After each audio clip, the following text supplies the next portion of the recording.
Simple Truth brand makes it easy to find better-for-you products that are free from unwanted ingredients.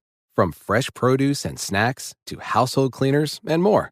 You won't find artificial ingredients, preservatives, or harsh chemicals in Simple Truth products. So you can fill your fridge and your home with simple, easy-to-understand choices you can feel good about. Just look for the green Simple Truth circle to get the quality items you want, free from the ingredients you don't want. Simple Truth, exclusively at Baker's. When you download the Baker's app, you have easy access to savings every day. Get the most out of weekly sales and receive personalized coupons to save on your favorite items, all while earning 1 fuel point for every $1 spent. Baker's makes it easy to save while you shop, whether it's in-store or online, so you get the most value out of every trip, every time. Download the Baker's app now to save big on your next purchase. Baker's, fresh for everyone. Must have a digital account to redeem offers. Restrictions may apply. See site for details. Episode 205, How to Save for Retirement. Welcome to the Frugal Friends podcast, where you'll learn to save money, embrace simplicity, and live a richer life. Here are your hosts, Jen and Jill.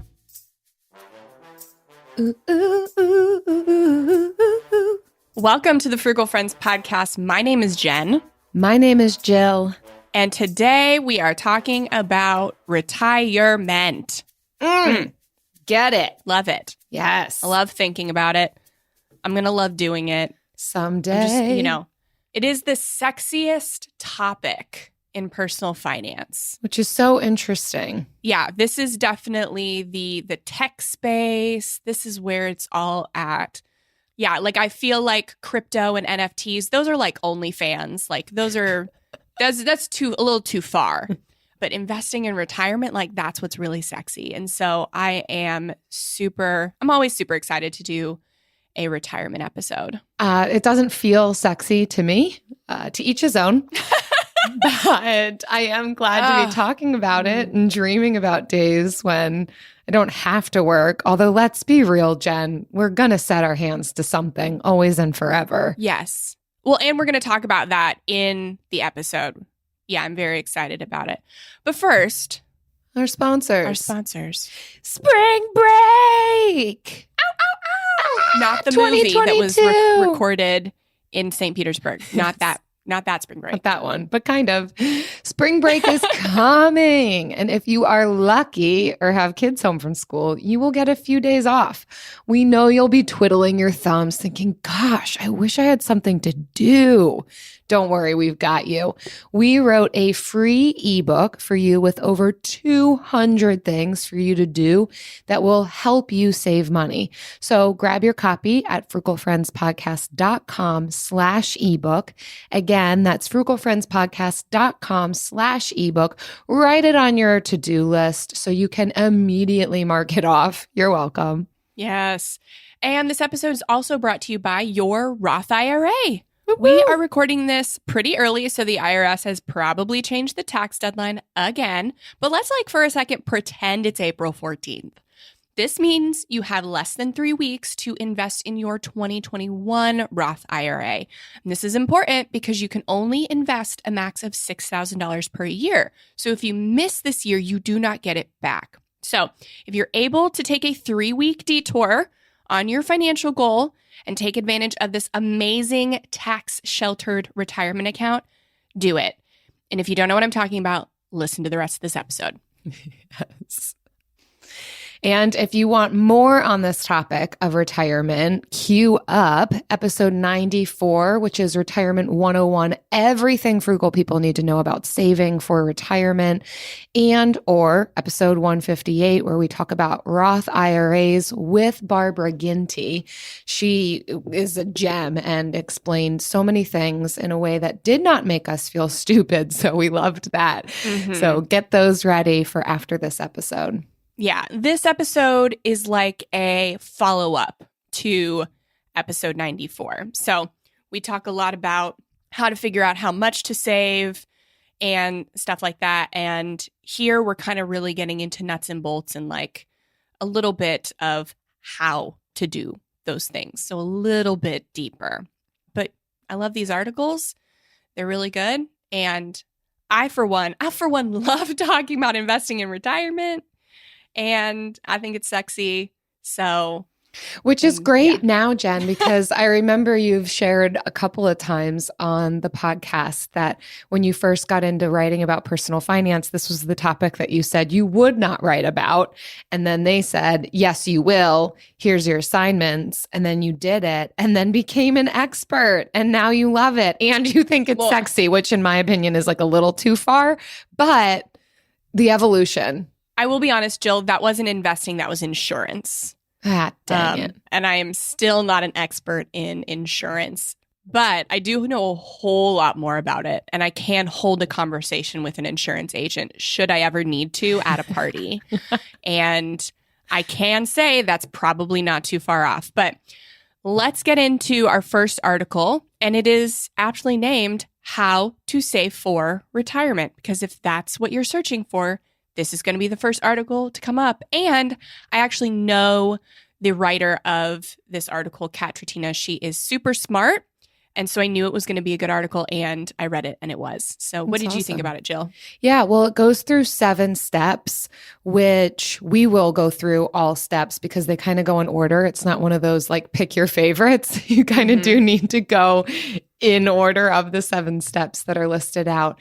And I like how it starts off with describing kind of where does this sit for most people? That's always an interesting perspective for me of how many people are thinking and talking about investing and retirement. And she mentions, the writer mentions that according to the Federal Reserve, about a quarter of Americans have no retirement savings at all. And almost 2/3 of non-retired adults are concerned about being able to meet their retirement savings goals. So if that's you, please rest assured that you're not alone. There are plenty of people also in that boat, but also well done for engaging in some of this content because we don't have to stay there. We don't have to remain in a concerned place about what is retirement going to look like for us. So this episode's certainly for you. And I'm excited to get into the steps because I think as I was reading through it, after about step 3, I feel like is where your typical basic information stops, where people will kind of give you a little bit of a snippet of how to invest. And this article feels like it keeps going and gives you the full picture of the steps to take to save for retirement. So let's go through them. Because it's not a destination, essentially, like saving for retirement is the journey.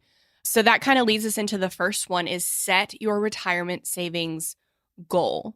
So this is what we talk a lot about. We are very much focused on step 1 of this whole investing journey because people so often think about paying off debt or investing in terms of like, okay, I'm old enough, I need to get my finances in order, or this is a burden weighing on me. I feel anxious about money, so I need to figure it out to alleviate that anxiety. When really we cannot do our finances well and we cannot feel confident about them unless we know why we're doing it. And it can't be to alleviate some kind of shame or guilt or societal obligation. It has to be because you know what you're looking for in life, not just in retirement, but all the years leading up to it too. Because again, saving for retirement is the journey. And so we have to not just look at the destination, which is actual retirement, but we have to look at designing our dream life and not the life that the media or our family or social media is telling us should be our dream life. We have to do the hard work of figuring out what that is and then figuring out how to afford it while still saving for that destination. That's just a long way of saying number 1 is set your retirement savings goals. So once you design that, then figure out what it costs and know that it will change. You'll have to revisit this every 5 years, at least. You'll have to revisit step 1 and go through all 7 steps again. So never feel like you're behind either, because just because you're doing it now, I mean, you should have done it 5 years ago, yeah, but like you'll be doing it in 5 more years. So don't wait just because you want to put it off. Like do it now. Mm-hmm. So yeah, that's step one. Set your retirement savings goal, the amount. Right. Well, I like how you're pairing both. You're pairing both the what do I want life to look like? And so there's some intangible goals and desires that we might have for retirement and what our journey looks like to get there, kind of like the why, but then also with real hard concrete numbers. And so the article does give a breakdown of how do you figure out how much money you're going to need in retirement to pay for the lifestyle that you're hoping you can have. And so there's a lot of formulas and different rules that can be followed. So feel free to dig into the article more to learn how to calculate how much you need to save. I will say one thing that was mentioned in a separate article as we were doing some research for this episode, where a lot of people think that they can live off of maybe 75 to maybe even 50% of their current expenses in retirement because they think their spending is going to be less, but in reality, it's not. So definitely keep that in mind and even go at least 100% of current spending, if not more, because a lot of times that is when extra travel is happening or bucket lists or medical concerns or greater desires to be generous. So just keep that in mind, that this isn't the time to be like, oh, well, I'm going to really cut my expenses in retirement if we've got time to plan for it. Yeah. And the end number is really arbitrary. You don't know how much money you're going to need in retirement. I think the main thing is to design the life that you want throughout that journey, and thus cut your expenses, raise your income so you can focus on the month to month how much you're investing.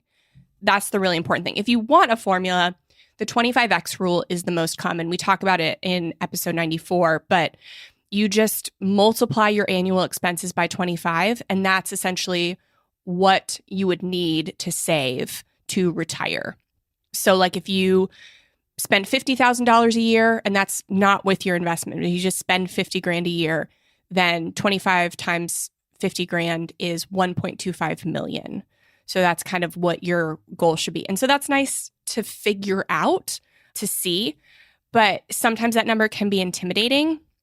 Don't let it intimidate you. Focus on the month to month savings rate. That's another thing that this article points out, is that we just need to focus month to month and make sure we're investing every month of every year from now on till we retire. Mm-hmm. And so once you've figured out how much you need to save, paired with the reality that you're going to be re-looking at it every 5 years at least, you want to open a retirement account. That's step 2. Mm-hmm. And so, of course, a retirement account, historically investment accounts in the stock market, you're going to have a significantly better return on your investment than just throwing your money into a savings account. So this is what we're talking about: investing in retirement, putting it into some sort of account that's going to grow to a higher percentage. And so there are 2 main types of retirement accounts. There's employee-sponsored retirement accounts like a 401k, and individual retirement accounts like IRAs. And so in general, both are available in traditional and Roth varieties. Both offer tax-advantaged growth of your investment money, but you pick whether you'd prefer an income tax break now or in retirement. So yeah, choose which one you want to do, or both, but that is going to need to happen. You need to open that account to have some place to put that money that you're putting away every month. Yeah. And ideally you will have both, because I think if the last 2 years have taught us anything, is that you cannot rely on what was to plan for what will be. Mm-hmm. And so you don't know what taxes are going to be like when you retire, but you do know what taxes are like right now. So if you are in a city where you are triple taxed and you want to pay less in taxes now, then maybe that means prioritizing more in the 401k or the traditional IRA. If you are like us and you are in a state where there's no state tax, no city tax, like just, it's a free for all, then Roth IRAs are really great. If you plan to make more money in the future, but are at the beginning of your career, Roth IRA, great. So again, this is why you reevaluate like every few years, because you're going to be in a different place in 5 years than you are now. So you can make your plan now, do it, execute it, stop worrying that it's not the best plan, and just execute the plan. I have this quote from The Flash, the TV show The Flash. And it is in my book, and I just rediscovered it when I was doing the updated edition of No Spend Challenge Guide. And it was from one of the villains that turns good. He's played by Wentworth Miller from Prison Break, and he's just great. But the character says, make the plan, execute the plan, expect the plan to go off the rails, throw away the plan. And I thought it was the most insightful quote. I have lived my life by that quote. And that is that is saving for retirement too. Like, you make these plans you do the 25X rule to figure out how much to save. You break that down monthly. We tend to use like a 7 to 10% interest when we plan, because the S&P 500 typically returns 10%, but if you're including bonds in your portfolio, which we'll get to that later, it's better to be more on the conservative side, because those do not yield 10%. So, you can do the numbers, and you can make the plan, and you can use the accounts, the 401k, the IRA, and plans will still go off the rails. And that doesn't mean you failed. That means that the plan has gone off the rails and you throw the plan away, you make a new plan. So good. It doesn't mean don't plan. Right. Just keep adjusting, keep pivoting. Yeah. All that to say, I have both a 401k, like traditional and tax deferred and tax now, like benefit plans, and currently are only contributing to Roth IRAs. That's us. But I like both. And I think having both, if you have the option, really important. Really good. So I already talked about this a little bit, but number 3 is choose your investments. So we were just talking I don't know if it was the last episode or the episode before that, our rerun, where we talked about Jill opening her Roth IRA and what a great step that was. And then she forgot to invest the money in the account. That's what I'm saying. Like most advice stops at step 2 in this article. And then I love that this author added this. Step 3, now you've got to choose your investments. Even still though, it was not an easy process. After watching you do it, Jen, I'm like, I am still very lost. Okay, so yeah, and because this is something you only do one time if you're lucky. So I forgot, like, it had been years since I'd done it. So even I forgot how to do it because I don't do it all the time. It is a confusing process, especially if you're using Vanguard or Fidelity. I think Fidelity's website is a little more user-friendly, but we were using Vanguard. And it's super easy if you use like an M1, where you're doing a robo-advisor, and they will choose the investments for you, and they will make sure that you are invested once you put money in. That's what a robo-advisor does. So if you don't want anything to do with choosing investments, you just want to open the account, put the money in, and just let it go. You don't want to do that like tiny step 3 that you will spend 30 minutes on one time. Then choose a robo-advisor. You spent 30 minutes on it. It would have taken me hours. Yeah. Looking up all of these acronyms. Yeah. I think every few years I try to recreate it so I know what to do. And it is confusing every single time. But choosing your investments is not a hard thing. We have our episode, I can't remember what it is, but it's minimalist investing. It wasn't too long ago. If you scroll through, you should see it. But where we talk about how to compile a minimalist portfolio.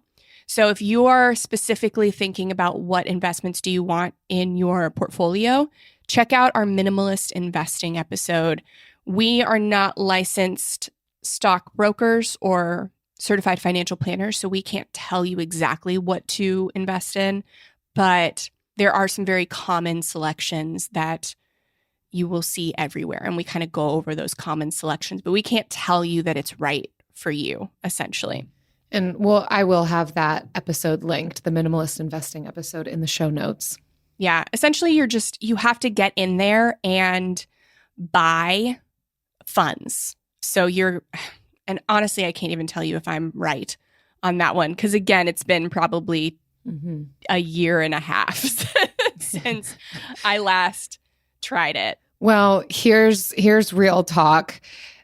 I still have yet to open one for Eric because when I first did this, I didn't realize that each one of us could have our own Roth IRAs. I know it sounds silly out loud. I just never really put much thought into it. I'm like, we as a married couple opened up a Roth IRA.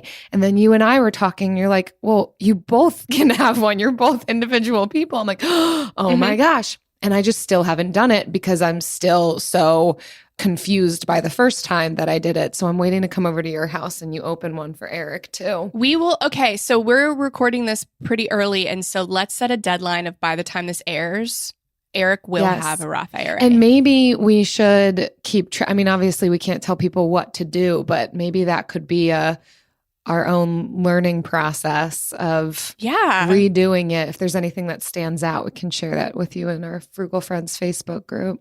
Absolutely. All right. Number 4, once you've done steps 1 through 3, is set up automatic recurring deposits. This is the key. Do not skip this one. There's not much more to be said about this, but make it automatic. We love paying bills automatically. We love saving automatically. And when you set up that monthly withdrawal to go into your retirement accounts, you don't have to think about it. So it's not dependent on you remembering doing it manually. And oftentimes when we get in the rhythm of it and we are not accustomed to having that money in our accounts, we don't miss it. We put away a couple $100 monthly to our Roth IRA, my Roth IRA. It's not a joint one. And I love that I don't have to be a part of it constantly. It's happening for me that I'm investing. Of course, each one of us has to decide what we have a budget for. So there's no shame if it has to be a low amount for you. You're doing it, which is better than 25% of Americans. So just do it. Just get it on monthly. Yeah. And so that, at least in Vanguard, is a separate place from buying the funds. You have to buy your funds first and then go into a separate place to create automatic investments. And from there on, that's why choosing your investments is just a one-time deal. From then, when you set up automatic recurring deposits, everything is done for you. You set the amount, you tell it where you want it, like which funds you want it to buy, which are the funds that you've already chosen. You do have to say the percentage that you allocate to it, which again, we talk about percentages in our minimalist investing episode. And that's it. That is it. So it's not difficult. It is confusing. I will not lie. You get in there and there will be a lot of words you don't understand. Well, and that was my problem because everybody online is like, I do this for entertainment. I'm not an advisor, so I can't tell you how to do it. There is just like zero information on that step 3 of how to do it because everyone's telling you, I can't tell you what to invest in. So there is some sort of gap there in an ability to be able to DIY this, but hopefully you can phone a friend who's done it before. You've got someone in the financial space who can help you. Yeah. We have a place in our financial freedom mentorship where we actually have like a walkthrough video, at least how to do it for Vanguard, and with like sample savings templates up to like 100K and $1 million. But it can be a bit confusing, but there are examples on YouTube. You can see walkthroughs of buying index funds and setting up recurring deposits on YouTube. Those are there. Good to know. Yes. So number 5 is regularly increase your retirement savings rates.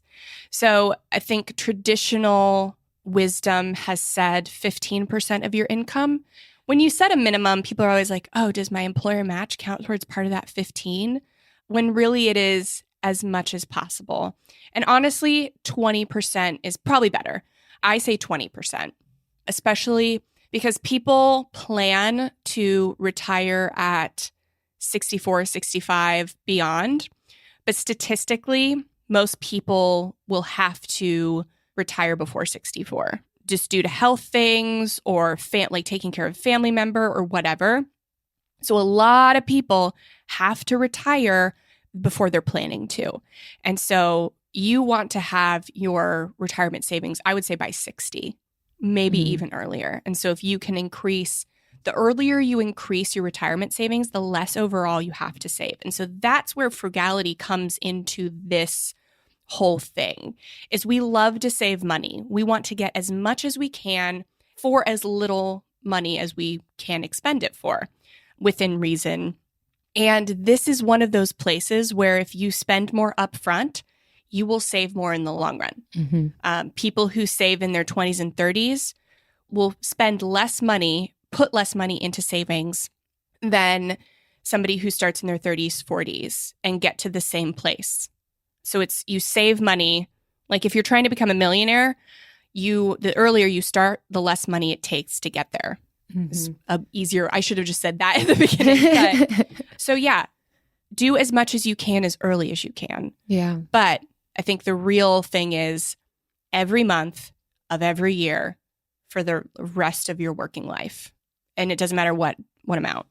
And I like some of these tips that they mention within step 5 of how you can increase your retirement savings rate. Some of it hopefully is just that you're able to increase what you contribute monthly. But also if you have a raise or a bonus, or you happen to come across money you weren't anticipating, or a tax return, or you paid off debt, now allot that amount of money that you were paying to debt to this retirement savings, avoiding lifestyle inflation. So yes, there's the monthly, but then we can also have our sights on when I get a large sum of money, either expected or unexpected, to be keeping that in our minds as well, to put it towards retirement, not just a cool new gadget for my immediate self, but to also be thinking about future self. And that's a training of the brain. All right, step 6.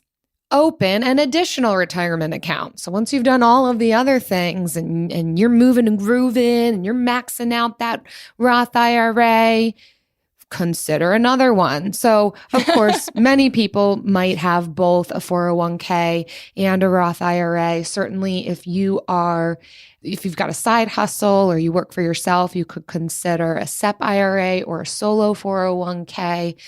This is where I do have a question though, Jen, if you can confirm. They talk about that if you can open multiple IRAs, but the contribution limit counts across all accounts. Correct. So is that to say that like I could have under my name 2 Roth IRAs, but the limit both combined is still going to be $6,000 a year? Yeah. And so the reason they do that is, like I said before, balancing post-tax and pre-tax protection. And this is the one thing where I go against the one thing, where it's usually I'm just like focus on one thing, and then, once you've mastered that, go on to the next, or once you've maxed that out, go on to the next. I really believe in balancing, unless you have a really good reason to do only Roth or to do only traditional, which you will know if you're that special. You're either not working or you're really highly taxed. But I think for most people, it's very beneficial to kind of just be putting your apples evenly into both baskets. And I can't tell you what's good, best for you, but I hedge my bets because I don't know what taxes are going to be like when I retire. So, and I'm in a tax bracket and situation where that makes sense for me. But yeah, I would say have both accounts if you can. Not everyone has access to an employer-sponsored account. If you have a side hustle where you can get a solo 401k, great, but not everyone will.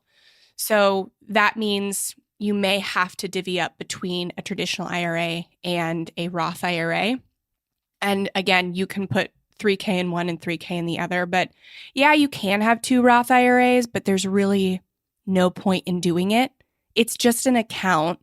And you would have the same investments in each, or you could have different investments in one single Roth IRA. So there's not really a point to doing it. I will say here that if you ever do a 401k rollover and put that into a traditional IRA or Roth, that does not count towards your contribution limit for the year. So if you're rolling over $6,000 from a 401k to an IRA, the rollover does not count as a contribution. It's considered a rollover. Oh, that's good to know. Yeah. And if you have a 401k, definitely hit up Capitalize. They will do 401k rollovers or 403b rollovers, etc. are actually really complicated as well. And so you can go to frugalfriendspodcast.com/capitalize and they will help you with that for free. They're an amazing company. So frugalfriendspodcast.com/capitalize to do that. And don't be worried about the rollover being considered a contribution. So the next one is number 7, the last one on the list. And I love this one. It's keep things in perspective through good times and bad. And we saw bad times in January of this year in the stock market. If you were paying attention, you saw it went pretty much back down. I wasn't paying attention because I'm a long-term investor. And I've seen drops like this before.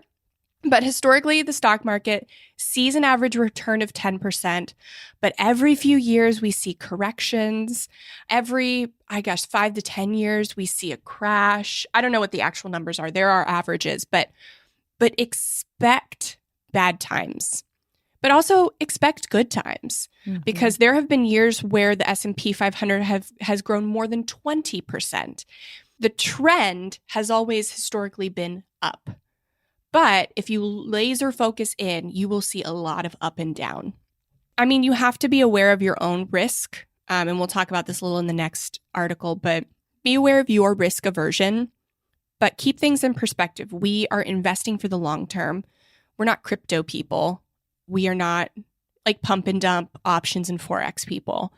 We're long. This is retirement we're talking about. Those things aren't necessarily bad, but they're not for retirement. This is what we're talking about when we talk about retirement. It's long-term investing. So just keep the perspective and invest every month, every year for the rest of your working life. Mm-hmm. And I like applying this idea to us individually as well, keeping things in perspective for our own good and bad times, not just the stock market's good and bad times. It's okay if there are months or years where your contribution to your retirement account is not as much as it has been or could be. Mm-hmm. The key is consistency. Still give something to it, but it's okay if there's other things that steal financial goals, because it is a journey to get to retirement, not just a quick thing that's happening. So the key is time and consistency. And so keep that in perspective too. Absolutely. AI might be the most important new computer technology ever. It's storming every industry, and literally billions of dollars are being invested. So buckle up. The problem is that AI needs a lot of speed and processing power. So how do you compete without costs spiraling out of control? It's time to upgrade to the next generation of the cloud, Oracle Cloud Infrastructure, or OCI. OCI is a single platform for your infrastructure, database, application development, and AI needs. OCI has 4 to 8 times the bandwidth of other clouds, offers one consistent price instead of variable regional pricing. And of course, nobody does data better than Oracle. So now you can train your AI models at twice the speed and less than half the cost of other clouds. If you want to do more and spend less, like Uber, 8x8, and Databricks Mosaic, take a free test drive of OCI at oracle.com/strategic. That's oracle.com/strategic. oracle.com/strategic. Simple Truth brand makes it easy to find better for you products that are free from unwanted ingredients. From fresh produce and snacks to household cleaners and more.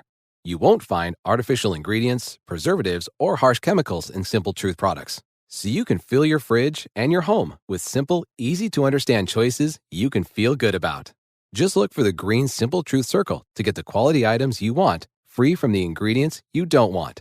Simple Truth, exclusively at Baker's.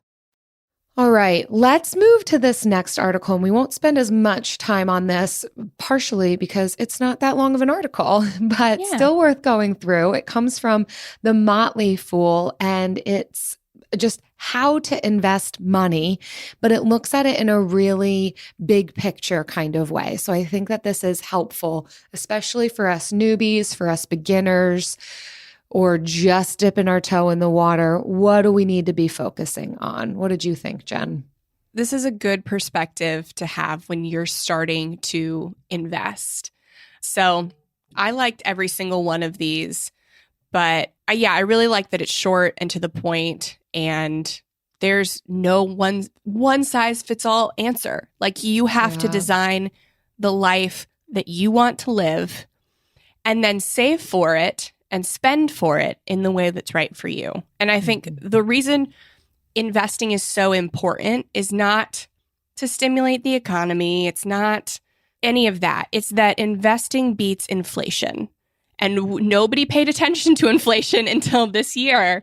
Everyone thought 2-3% was, where we were heading. Even the Fed was like, oh yeah, we're going to keep it at, 0% for a few years to get out of this pandemic. And that's Anyways, 7%. And that's like what we said earlier. Conservatively, that's the number that we use to measure our investing growth, a balanced portfolio. And so if you're not investing, you're losing money. And money that works, so working money pays less taxes than working humans. Think about that. So the money that your money makes in the stock market pays less in taxes, even in capital gains. So even in a brokerage account, pays less in taxes than you do as a working individual. And if it's in a tax-sheltered account, it pays even less in taxes. I don't know if that's encouraging or discouraging, but I'm here for it, I suppose. I'm not here to debate it, but I'm just saying that's the system we live in. Yeah. As long as you're not pumping and dumping stocks, that's different. But so that's the importance. I don't know if I can get over that illustration. Well, so because there's no one size fits all answer here, there are some things that are worth considering and figuring out how you want to invest, what that will look like. So they list off 3 things. We're just going to quickly go over what that is.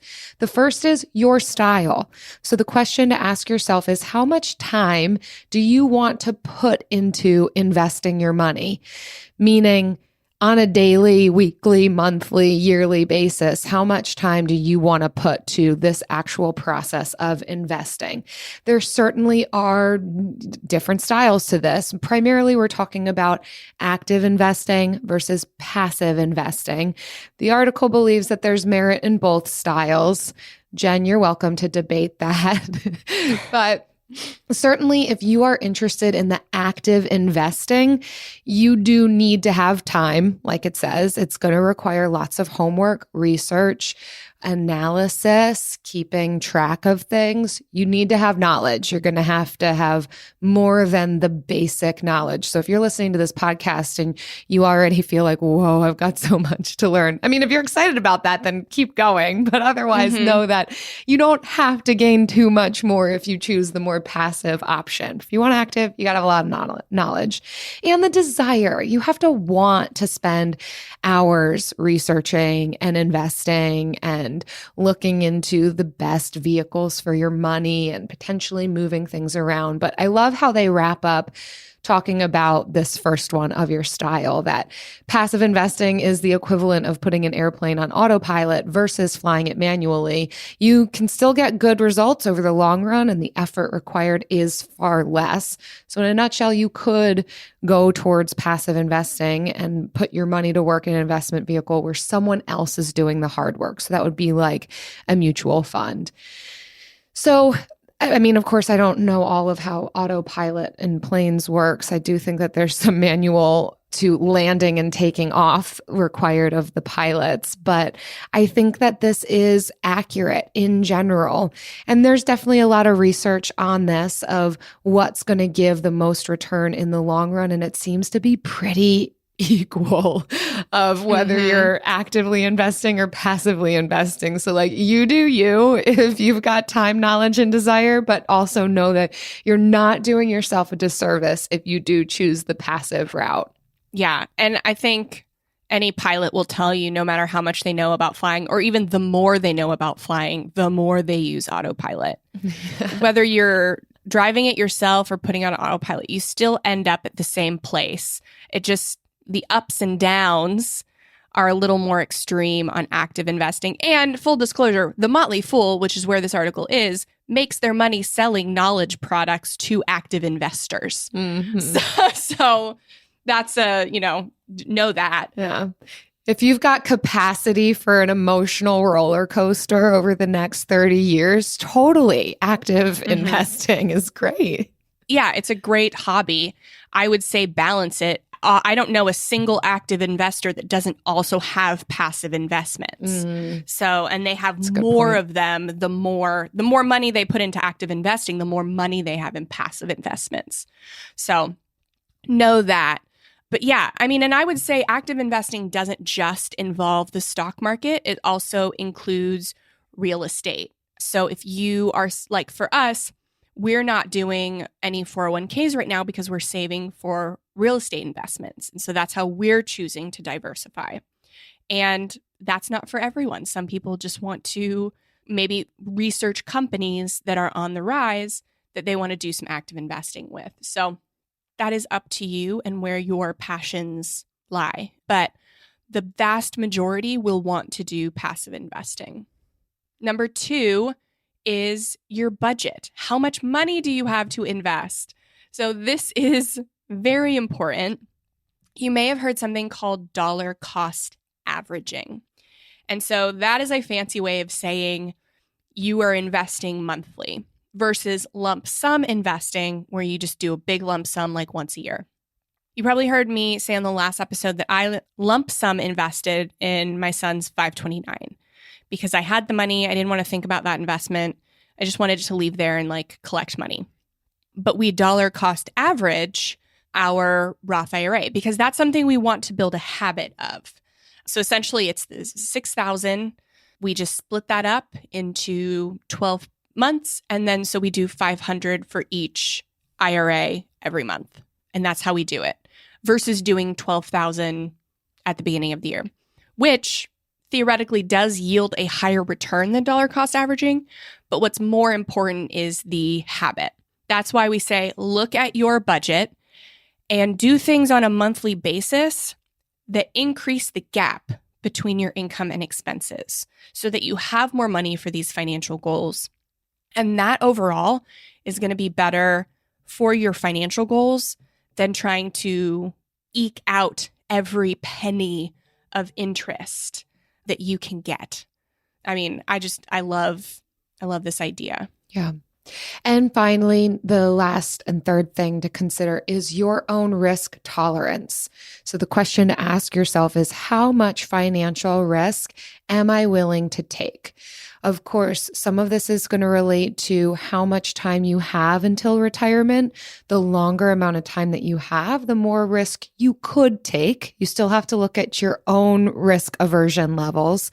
And the less amount of time that you have for retirement, the less risk you want to take. So, of course, the bonds are going to have a very low risk, but also a relatively low yield. So around 2 to 3% is what you're going to see on those types of investments versus stock returns. So like we've said, on average, will give about 10% per year, give or take. So for index funds. Right. But it is going to be a little bit more risky. So that's what you want to take into consideration. And there's a spectrum on risk tolerance. So like if you can be super risk averse, but you don't have to choose, I'm going to have all bonds or I'm going to have all single stocks. Like you can still choose index funds that are very diversified just over one sector, like health or tech. If you want tech, you might as well just get an S&P 500. But that's besides the point. Or you can choose a index fund that's just small cap, companies. So those are companies that are below a certain valuation that are growing faster. So they're a little more volatile, but it's not a single stock. It's an index fund. And so they tend to have higher returns, a little more risky, but not as risky as a single stock. So there are different places where you can find yourself on a spectrum. And just because you want to be a little bit more risky doesn't mean you have to go straight to single stocks. You can just go to these index funds or real estate investment trusts. If you want to get into real estate, but are not risk averse enough to buy your own property, you can look into REITs. Like Fundrise has a bunch of REITs. So there are options when you are looking outside of, and you can even put some of these things inside of your, you put pretty much all of them inside of a Roth IRA or an IRA. That's why we love IRAs, because they're more customizable. You're typically limited on a 401k or 403b with your investment options. So that's another reason to have both if you're able. You know, what's a reason to have this one thing and we are able? Yeah, I don't have to settle for balance on this. I just go all in. The Bill of the Week.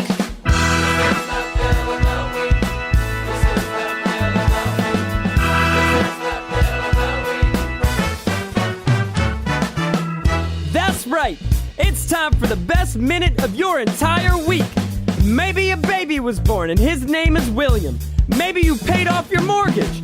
Maybe your car died and you're happy to not have to pay that bill anymore. Duck bills, Buffalo Bills, Bill Clinton. This is the Bill of the Week. Hi ladies, my name's Bundy, and my bill of the week is free clothes. A friend of mine invited about 12 ladies over, and we cleaned through our closet and brought our gently worn items we just didn't love or wear. And then in different rooms in our house, we put them in piles, pants, dresses, shirts, jackets, shoes, you name it. There was a pile for it. We drank wine and tried on each other's clothes. It was amazing to have friends hold up something and say, this would be great on you. And vice versa. No cost, just friends, snacks, and new to you clothes. So that was my bill of the week and a fun idea for other people to go ahead and give a shot. Have a great day. That is awesome. So for 2 years when it was like not acceptable to be sharing people's things in each other's homes, like I missed clothing swap parties the most, like unreasonably the most. And I am so glad that you did that and you drank wine. Oh, it sounds like such a fun, frugal evening. I think I've only been to one clothing swap party, but it was life. What a great way to get new things, keep things out of the trash. I love it. All right. If you want to submit your bill of the week, whether it has anything to do with a fun, frugal evening or not, visit frugalfriendspodcast.com/bill. Leave us your bill. We are waiting in anticipation. Simple Truth brand makes it easy to find better for you products that are free from unwanted ingredients. From fresh produce and snacks to household cleaners and more. You won't find artificial ingredients, preservatives, or harsh chemicals in Simple Truth products. So you can fill your fridge and your home with simple, easy-to-understand choices you can feel good about. Just look for the green Simple Truth circle to get the quality items you want, free from the ingredients you don't want. Simple Truth, exclusively at Baker's. At Baker's, shopping with pickup and delivery is the same as shopping in-store. Same low prices, deals, and rewards on the same high-quality items. It's one small click for groceries, one big win for busy families everywhere. Start your cart today at bakersplus.com. Baker's, fresh for everyone. Restrictions apply. See site for details. And right now, you can save when you shop your faves. Just buy 6 or more participating sale items and save 50 cents each with your card. Baker's, fresh for everyone. Now it's time for the lightning round. Yes. That's so comforting. Today's lightning round question: how are you currently planning for your dream retirement? I love this question. It came from, our new podcast manager, she's going to be writing our lightning round questions now. And I love the surprise. And yeah, it's less for me to do. So Jill, How are you currently planning your dream retirement? Well, that word dream is definitely new to me. And I can't say that I've put a ton of thought into that part of it, just retirement in general, wanting to make sure that I've got money for it. I think my mind always goes to worst case scenario. Like I need to make sure I've got money for my older years because I will probably have some medical concerns. But I do like this reframing of the question, to dream about some of the fun things that it could entail. But reality is, like you said, Jen, we don't know. We can make a plan and see. I think either way, though, it's going to be good to have money at the end of that road when I'm not able to or desiring to continue to work a 40-hour-a-week job. So with that said, for me right now, it is a Roth IRA. Both Eric and I do not have 401k options with our work. So we're doing the best we can with the Roth IRAs. Hopefully, Jen, you and I will have created one for Eric. By the time this airs. There it is. It's time specific, time stamped. And then from there, we are putting a significant amount of money into our own home, cash flowing renovations, but specifically trying to house hack. We've partitioned a portion of our home off to be a short-term rental. And my hope with that, the income that comes from that short-term rental will go to a lot of these savings and retirement goals. So it's kind of when we talk about being the CEO of our own finances, when I look at where do I have options, sometimes it's not an expense issue. Sometimes it's a revenue issue. Sometimes it's not a revenue issue. It's an expense issue. And so for me, I'm kind of in that place where the expenses are kind of way as low as they can go and where they need to be to cash flow some of the things we want to do. And I'm more so looking at where can I increase revenue to get at the goals that I want to get at? So that's my hope with some of this. And as we talk about journey, that's where I'm giving myself some of that permission that I can't do all of the things all at once, but this is my plan of how I can get there. Wonderful.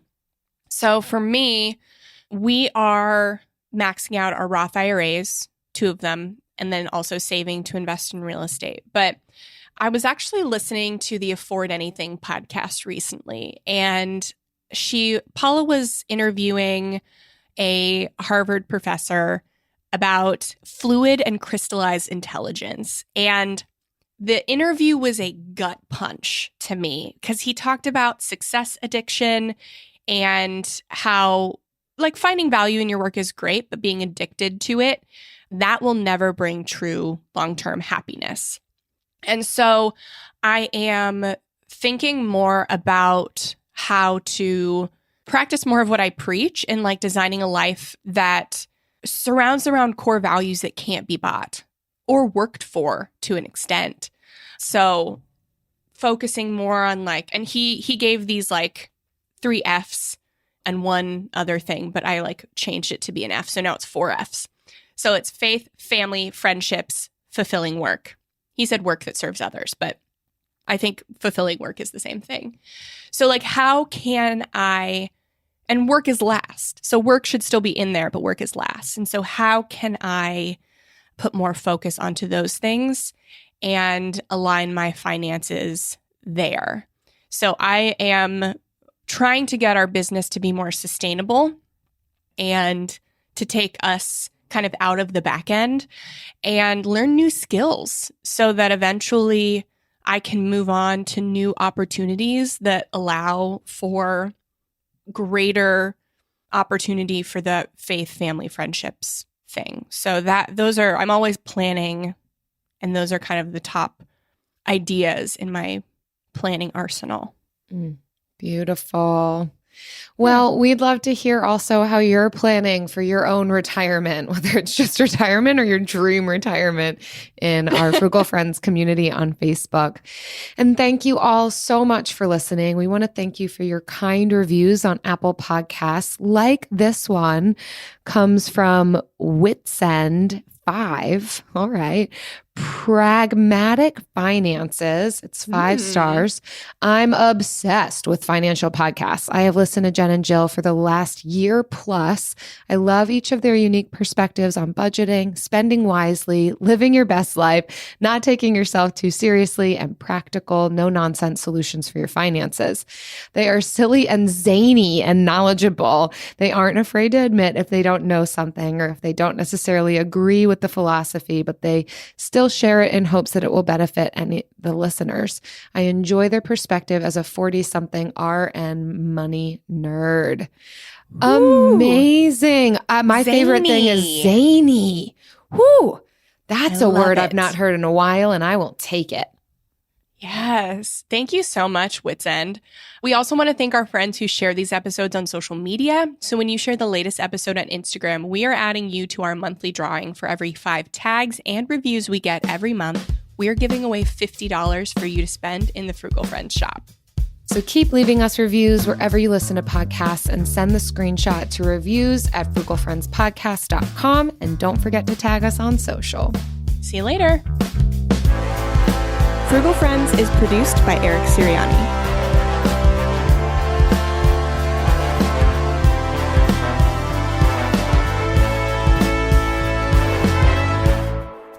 All right, Jen.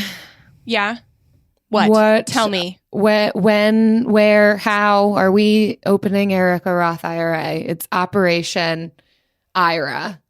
Eric and Ira. Whenever you want to come over, my house is always open. That's it. That's all I have to say.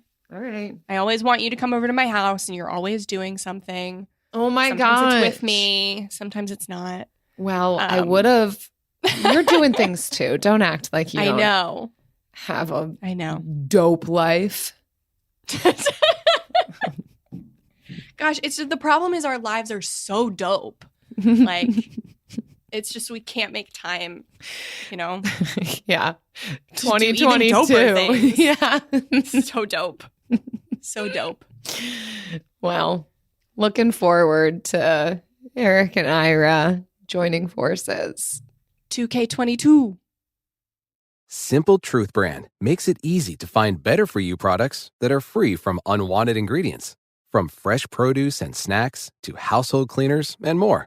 You won't find artificial ingredients, preservatives, or harsh chemicals in Simple Truth products. So you can fill your fridge and your home with simple, easy-to-understand choices you can feel good about. Just look for the green Simple Truth circle to get the quality items you want, free from the ingredients you don't want. Simple Truth, exclusively at Baker's. At Baker's, shopping with pickup and delivery is the same as shopping in-store. Same low prices, deals, and rewards on the same high-quality items. It's one small click for groceries, one big win for busy families everywhere. Start your cart today at bakersplus.com. Baker's, fresh for everyone. Restrictions apply. See site for details. And right now, you can save when you shop your faves. Just buy 6 or more participating sale items and save 50 cents each with your card. Baker's, fresh for everyone.